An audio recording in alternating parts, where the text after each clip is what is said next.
So, ito guys, balat ng tuna, oh. Ayan, oh. Ayan, makaliskis po yan.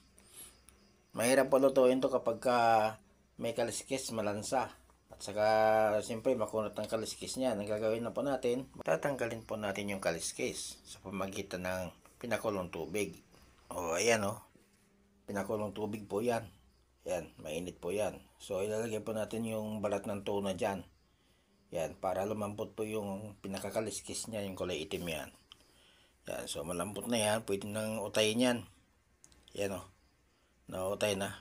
Kailangan matyaga ka lang sa pagtatanggal niyan. Pero madali lang naman yung matanggal. Ayan o. Yan. Yan, medyo malinis na yung ibang kaliskis. Yan o. Yan, buo-buo po pag natanggal yan.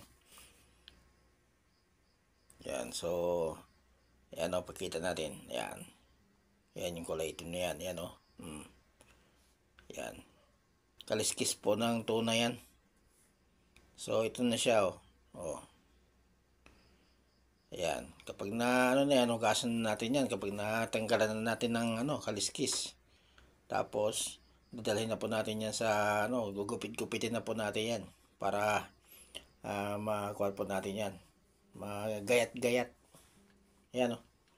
Yun. Yan, marami na. So, magiging crispy po yan na si chicharon guys. Masarap na pang papakyan, pang pulutan ng mga lasinggero. Ayan o. Ito yung mga ingredient. So, patis po yan. Yan, lagyan natin ng konting patis. Tapos, ayan o, magic sarap. Tapos nyan ay paminta. Ito ay flour yan. Chicken breading. Yan. Para pampalsa po yan. So, maglalagay pa tayo dyan ng mga ng tawag nito. Mas maraming flour para mas malalo siyang umalsa. Mas crispy siya pag naluto. So, ayan ang mga ingredient niya. Ayan. So, ayan, may mantika pa kasi piprituhin pa natin yan eh. Ayan. Ayan, piprituhin na natin. So, ayan, ang kawali natin. Lalagyan natin ng mantika yan. Ayan.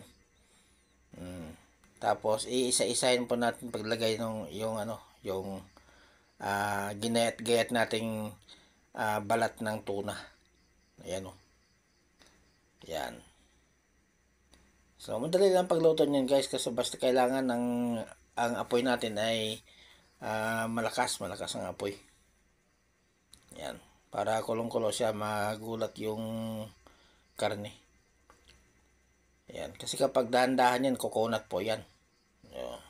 So, ayan na oh. Yan, ready na po yan. Masarap po yan guys kapag lalo na kung bagong luto. Napakasarap niyan. So, ayan. Titikman na natin. Ayan o. Kailangan may pampadighay po tayo. So, ito na. Ayan. So, sarap po yan.